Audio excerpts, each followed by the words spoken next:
The familiar crunch of gravel under my tires should have been comforting. This winding mountain road led to my sanctuary, the cabin my father and I built together with our own hands over 20 years ago. Every board, every nail, every memory was sacred to me. I wasn't supposed to be back until Friday, but when my business trip got canceled, all I wanted was to sit on that old porch and feel Dad's presence in the evening breeze. But something was terribly wrong. My heart sank as I rounded the final bend. The firewood pile Dad had taught me to stack so carefully it was scattered, disturbed. Fresh tire tracks that weren't mine, pressed deep into the soft earth. And there, behind the hand-sewn curtains Mom had made before she passed, was the warm glow of lights. "What in the world?" I whispered, cutting the engine with trembling hands. This wasn't just any property. This was where Dad taught me to fish, where we'd spent countless summer evenings talking about life, where I'd held his hand during his final days. Nobody, absolutely nobody, had permission to be inside our sacred space. I stepped quietly from my truck, my boots finding the familiar stones Dad and I had carefully placed in the driveway. That's when I heard it, laughter, woman's laughter echoing from inside my father's house. My chest tightened with a mixture of anger and heartbreak. I crept closer, moving carefully along the porch Dad had built for Mom's birthday surprise. When I peered through the window, my blood turned to ice. There she was, Karen, my overbearing neighbor from down the ridge. The same woman who'd been hounding me for months about joining her made-up homeowners association that had no legal authority over my land. She was sitting in Dad's favorite recliner, the one where he'd spent his last Christmas morning, sipping from Mom's favorite coffee mug like she owned the place. I pulled out my phone with shaking hands, needing evidence of this violation, but before I could document anything, the piercing wail of sirens shattered the mountain peace. Red and blue lights danced across the trees Dad had planted. Karen shot up from Dad's chair and rushed outside, her voice cutting through the night like a knife. "Officers, thank goodness you're here. This man is trespassing on my property." My hands went numb. I hadn't even stepped foot inside my own home, and this woman had already called the police on me, on my father's land. In front of the cabin we'd built with love and sweat and tears, but Karen had no idea what was waiting inside that would change everything. Asterisk, asterisk, asterisk. The sirens grew louder until they abruptly stopped at the base of my driveway, the same driveway where Dad had taught me to ride my bike, where we'd watched countless sunsets together. 2 patrol cars pulled up, their headlights illuminating the porch where Dad and I had shared our last conversation about carrying on his legacy. "There he is," Karen shrieked, pointing at me like I was some dangerous criminal. "That's the man who's been terrorizing me. He's obsessed with my cabin." I stood frozen, my heart breaking. This place held 20 years of precious memories, and this woman was trying to steal not just my property, but my father's legacy. 2 deputies approached, one older with kind but tired eyes that reminded me of Dad, and a younger officer who looked nervous but determined. "Sir," the older deputy said gently, "we received a call about a possible break-in. Can you help us understand what's happening here?" I took a deep breath, trying to channel the calm wisdom Dad had always shown in difficult situations. "Officer, my name is Mark Hollister. This is my cabin. Late father and I built it together over 20 years ago. Every board, every stone in that driveway, we placed them with our own hands. That woman has no right to be inside my home, drinking from my mother's coffee mugs." My voice cracked slightly on those last words, the emotion of the violation hitting me fresh. Karen's face twisted with fake indignation. "Lies. He's been stalking me for months. This cabin belongs to our homeowners association now. I have all the paperwork inside to prove it." The absurdity of it almost made me laugh through my tears. An HOA that didn't exist, claiming property that held more love and memories than she could ever understand. The younger deputy looked uncertain. "Ma'am, do you have documentation with you?" Karen placed a dramatic hand over her heart. "Of course I do. Everything's inside. You just won't let me get it." I reached toward my truck, my voice steady despite the emotion churning inside me. "Deputies, if you'll check my glove compartment, you'll find the deed and all the tax records. I keep them there always. Dad taught me to be prepared for anything." The older deputy nodded with understanding. Let's take a look at those documents. As the younger officer jogged to my truck, Karen hissed under her breath, "You don't belong up here anymore, Mark. This mountain needs people who understand community values." Her words stung deeper than she knew. Dad had always said this mountain was big enough for everyone, that neighbors should look out for each other, not tear each other down. The deputy returned, examining the papers under his flashlight. These look legitimate. Property deed, county seal, tax receipts, all under Mark Hollister's name. Sir, you appear to be the rightful owner. Karen's voice cracked with desperation. Those are forged. Can't you see what he's doing? If you don't, arrest him now. You'll be sorry. The older deputy's patience was wearing thin. Ma'am, please calm down. Yelling isn't helping anyone here. That's when I decided to reveal what I'd witnessed.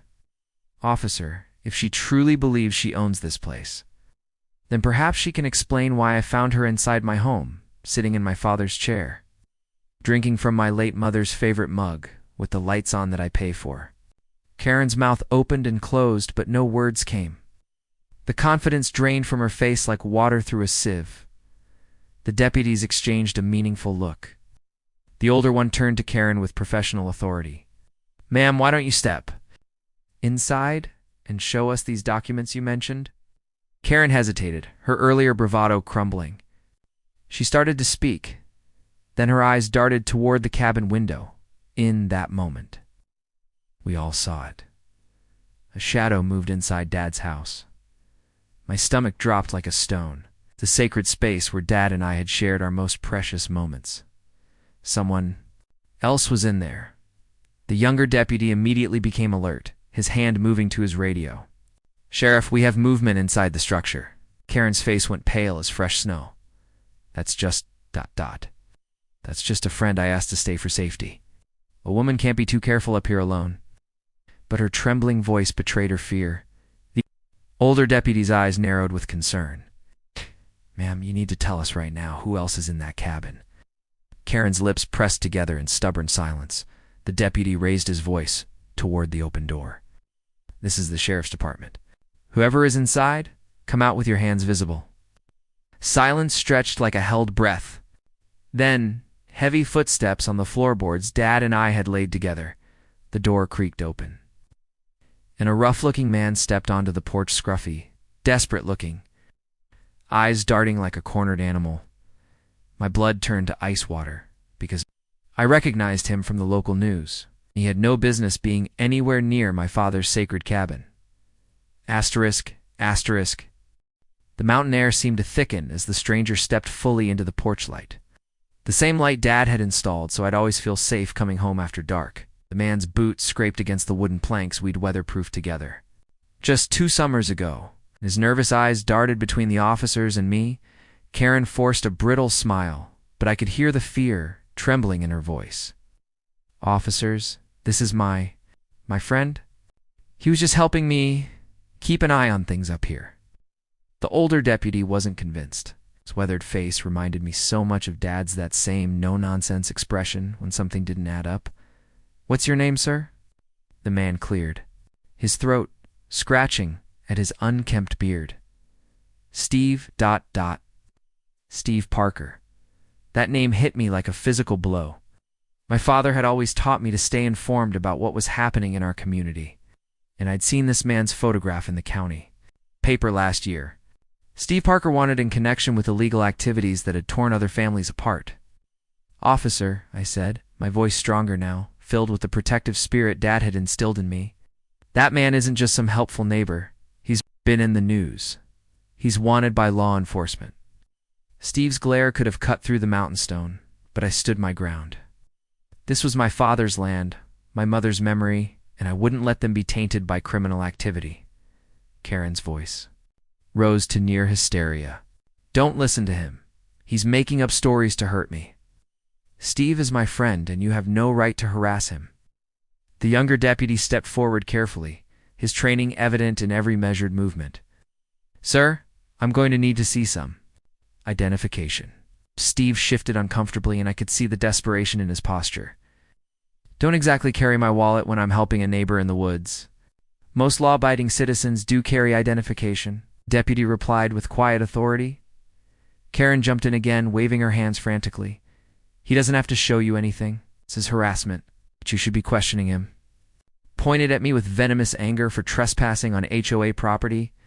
The older deputy's patience finally snapped. That's enough. Both of you need to be quiet right now. His voice carried the kind of authority Dad would have respected. Sir, he addressed Steve, I need you to turn around and keep your hands where I can see them. For a heartbeat, everything balanced on a knife's edge. Then Steve made his choice. He bolted, leaping off the porch Dad had built with such care. Steve sprinted across the yard toward the tree line where Dad and I used to walk together on quiet evenings. The younger deputy immediately gave chase, his flashlight beam dancing wildly through the darkness. The older deputy grabbed his radio, his voice cutting through the night. We have a suspect fleeing on foot toward the North Ridge, requesting backup immediately. Karen's scream wasn't one of fear, it was pure frustration and rage. No, don't chase him. He hasn't done anything wrong. She whirled on me with pure hatred. This is your fault. If you hadn't come back early, none of this would have happened. My voice came out steady, filled with the moral conviction Dad had taught me. You brought a wanted fugitive into my father's house. You violated the most sacred place in my life. You understand what you've done? Her face contorted with bitter resentment. You don't deserve this land anymore. Steve was helping us protect the mountain from people like you who don't understand community. I couldn't believe what I was hearing. This wasn't just property dispute. This woman had willingly harbored a dangerous criminal in the house, where my father had spent his final years. The deputy turned to Karen, his expression granite hard. Ma'am, you better start explaining yourself right now, because it's looking very much like you've been harboring a fugitive. Karen's facade finally cracked completely. It's not like that. He told me the police were wrong about him. I was just being a good neighbor, helping someone who needed shelter. Good neighbor. I could barely contain my emotion. You broke into my family's home. You sat in my father's chair, drank from my mother's cup, and gave shelter to a criminal. That's not being neighborly. That's desecrating everything my parents held dear. The sound of crashing through underbrush and shouted commands echoed from the woods as other officers joined the pursuit. My eyes stayed fixed on Karen, who was visibly shaking now. Finally understanding the magnitude of her actions, the deputy pulled out his notepad with grim determination. Ma'am, you're going to wait right here while we sort out exactly how involved you are in harboring this fugitive. If what it looks like is true, you're facing serious charges. But at the first time in months, Karen had nothing to say. No lectures about property values, no demands about HOA compliance, no smug superiority. I wrapped my arms around myself, feeling Dad's spirit in the mountain wind. This wasn't just about property lines or neighborhood feuds anymore. This was about protecting the legacy my parents had built with their own hands, their own love, their own dreams. And I wasn't going to let anyone, not Karen, not Steve Parker, not anyone destroy what they had left behind. Asterisk, asterisk, asterisk. Asterisk, asterisk, the woods that had once been my childhood playground now echoed with shouts and the crash of boots through underbrush. Flashlight beams swept between the pines Dad had helped me identify by their bark patterns when I was just 10 years old. The peaceful sanctuary where we'd spent countless quiet evenings was now alive with the chaos of a manhunt. I stood rooted to the porch where Dad and I had shared our last meaningful conversation, my fists clenched as Karen paced like a caged animal beside me. Sheriff Briggside learned his name from his radio chatter, kept his weathered eyes fixed on her, and I could see Dad's kind of steady determination in his face. His radio crackled with updates. Suspect moving northeast toward Miller Creek. Still in pursuit, Briggs responded with calm authority. Copy that. Keep me posted. Karen tried one more desperate performance, her voice suddenly soft and pleading. Sheriff, I think we're all getting carried away here. Steve's a good man. He just got scared. If you'd let me talk to him, I know I could calm him down. Briggs cut her off with the firmness my father would have admired. Ma'am, you've said quite enough already. You broke into this man's home. You harbored a fugitive, and you lied to law enforcement officers. I strongly suggest you stop talking unless it's to tell us the truth. For the first time in months, Karen looked small and vulnerable nothing. Like the intimidating woman who'd been terrorizing me with her fake authority. I stepped forward. "Oh, yeah," my voice thick with emotion. "Sheriff, I need to press charges against her. She's been harassing me for months, trying to force me off land my father left me. And now this, ... She could have gotten innocent people hurt." Here. Gasped like I'd struck her. "Innocent people? How dare you? I was protecting this mountain community. We're the only thing standing between this place and complete chaos. Protecting." I couldn't keep the pain from my voice. "You brought a dangerous criminal into my father's house. It's the house where he spent his final Christmas, where Mom used to make Sunday breakfast, where every corner holds 20 years of family memories." Briggs raised his hand for silence, his voice carrying the weight of experience. "That's enough from both of you. We'll sort out the charges after my officers bring Parker in safely." Wow, the waiting stretched endlessly, Karen muttered to herself. Wringing her hands, while I leaned against the porch railing Dad had sanded smooth with his own hands. The flashlights continued their dance through the trees, and every few minutes, the radios would crackle with position updates. Then came the sound that changed everything. A single gunshot cracked through the night. "Like thunder," Karen screamed, clutching her chest as if the bullet had found her instead of echoing harmlessly through the mountains. My own heart nearly stopped. Memories of Dad's hunting stories flooding back. He'd always said a gunshot in these woods carried for miles. Briggs immediately grabbed his radio. "Report. What's your status?" The reply came back steady but urgent. "Suspect fired at officers. No one injured. It's armed and dangerous. Proceeding with extreme caution." Karen's face drained of all color and she whispered in horror, "He promised me he didn't have any weapons. Said he just needed a safe place to think." Briggs' expression turned to stone. "And you believed a fugitive? Ma'am, you're in deeper trouble than you even realize." The reality of her choices finally seemed to hit her like a physical blow. Her hands shook uncontrollably as tears began streaming down her face. The arrogant mask she'd worn for months was completely gone, replaced by raw terror at what she'd unleashed. I should have felt vindicated.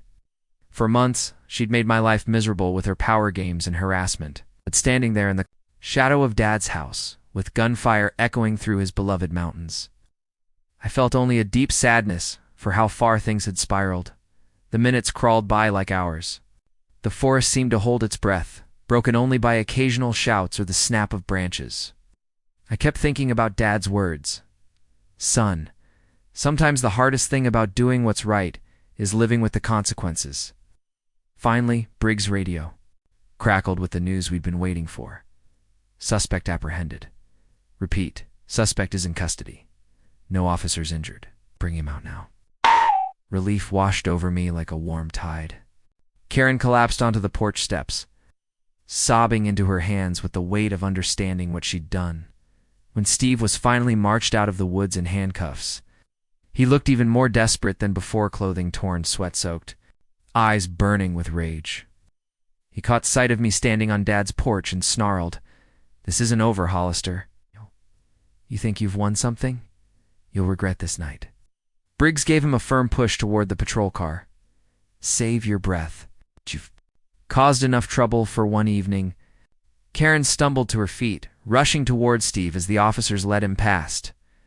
"Steve, tell them the truth. Tell them I didn't know you were dangerous." Steve let out a bitter laugh that chilled my blood. "Didn't know? You said this land should belong to people who understood community values. You knew exactly what you were doing." The words hit Karen like physical blows. She stopped mid-stride, her mouth falling open in shock as the full implications sank in. As Steve was loaded into the patrol car, Briggs turned to Karen with professional authority. "Ma'am, based on what we just heard, you're looking at serious charges for harboring a fugitive." Karen's voice broke completely. "This wasn't supposed to happen. I was just trying to build a better community. I just wanted." Her excuses dissolved into heartbroken sobs. Briggs finally looked at me with genuine compassion. "Mr. Hollister, we'll need you to come to the station tomorrow to complete your formal statement. Tonight, we'll make sure your property is secure. You've been through enough already." I nodded, feeling Dad's presence in the mountain breeze. Thank you, Sheriff. Thank you for protecting what matters.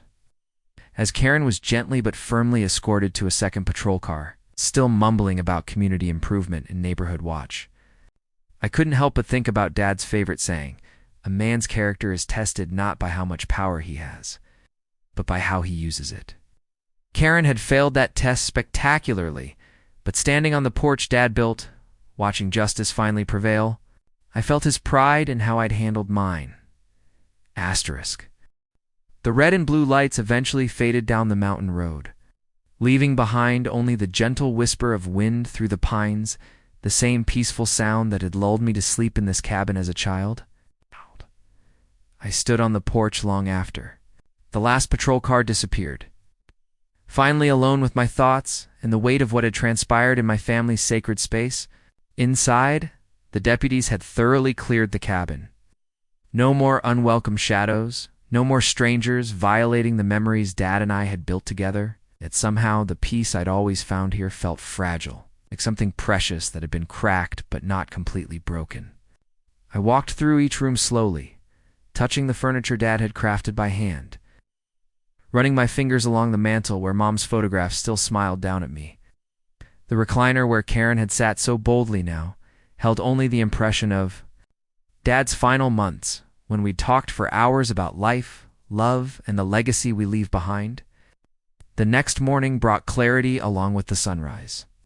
I drove down to the sheriff's office, past the familiar landmarks of my childhood, Old Oak where Dad taught me to climb, the creek where we'd caught our first fish together, the meadow where Mom used to pick wildflowers.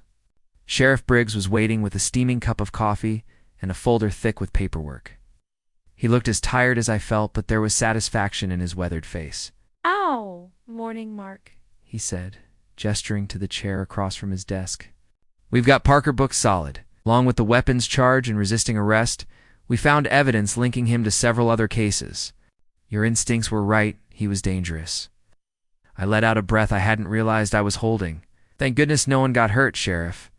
Briggs nodded gravely.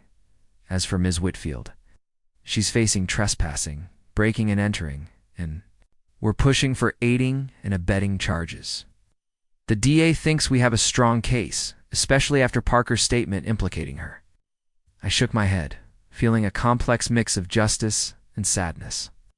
All of this because she couldn't accept that some things in life don't belong to her. Power corrupts, Briggs said simply. But family legacy? That's something worth protecting. After signing the final paperwork, I drove back up the mountain with a heart that felt lighter than it had in months. The harassment was over. My father's land was secure. The manufactured crisis that had stolen so many peaceful evenings was finally resolved. But as I passed Karen's house, now dark and empty with a for sale sign planted crookedly in the yard, couldn't help feeling a pang of sadness for her. Loneliness and entitlement had driven her to make choices that destroyed her life. I couldn't condone what she'd done, but I could understand the human frailty behind it. A week later, I was splitting firewood behind the cabin when I found an envelope tucked under a stack of logs, the same logs Dad and I had cut together during his final autumn. No postmark, no return address, just one word scrawled across the front. Sorry. Inside was a handwritten note on stationery that smelled faintly of the lavender perfume Karen always wore. Asterisk Mark, I've lost everything: my home, my reputation, probably my freedom. The neighbors I thought I was protecting won't even speak to me now, but that's not why I'm writing. I'm writing because I finally understand what I took from you. This wasn't just about property lines or community rules. This was about your father's memory, your mother's love, and the sacred space where your family's story lives. I can't undo what I did. I can't give you back the peace I stole or the memories I tainted, but I can say I'm truly sorry. I can promise that I finally understand why this place means more to you than I could ever comprehend. Your parents raised a good man. They would be proud of how you handled this. Current asterisk, I stood there for a long time, the note trembling slightly in my hands as emotions I hadn't expected washed over me. Forgiveness isn't something that happens in an instant, it's a process, like healing from any deep wound. But for the first time since this whole ordeal began, I felt something shift inside my heart.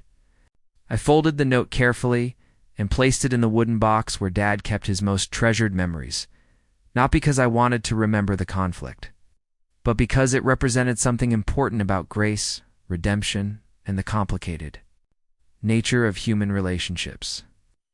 The months that followed brought healing in ways both practical and spiritual. I repainted the cabin in the same colors Dad had chosen, installed new locks that made me feel secure, and restacked the firewood in the precise pattern he'd taught me as a boy. More importantly, I began inviting friends and family to visit again. The cabin filled with laughter, stories, and new memories that honored the old ones. Dad's nephew brought his children up for fishing weekends. Mom's sister came for Sunday dinners on the porch. A sacred space that had been violated slowly became sacred again through the power of love and community. One evening, as the sun painted the mountains gold and purple, I sat in Dad's recliner with a cup of coffee and Mom's favorite mug, the same mug Karen had dared to use. But now it held only warmth and comfort, the bitter memory replaced by the sweet tradition of family love. I thought about Dad's words during our last conversation. Son, this cabin isn't just logs and stone. It's proof that love builds things that last. Promise me you'll protect what matters. I'd kept that promise. Through conflict and resolution, through violation and restoration, through anger and ultimately forgiveness, I'd protected what truly mattered, not just the physical structure, but the legacy of love my parents had built into every board and beam. As the stars emerged over the mountains Dad had taught me to love, I felt his presence in the evening breeze and knew that some things, the most important things, can never be taken away. They can only be cherished, protected, and passed on to future generations who will understand their true value. The cabin my father built would stand as long as there were people who remembered that home. It's not just a place, it's a promise of love that endures through every storm. Asterisk.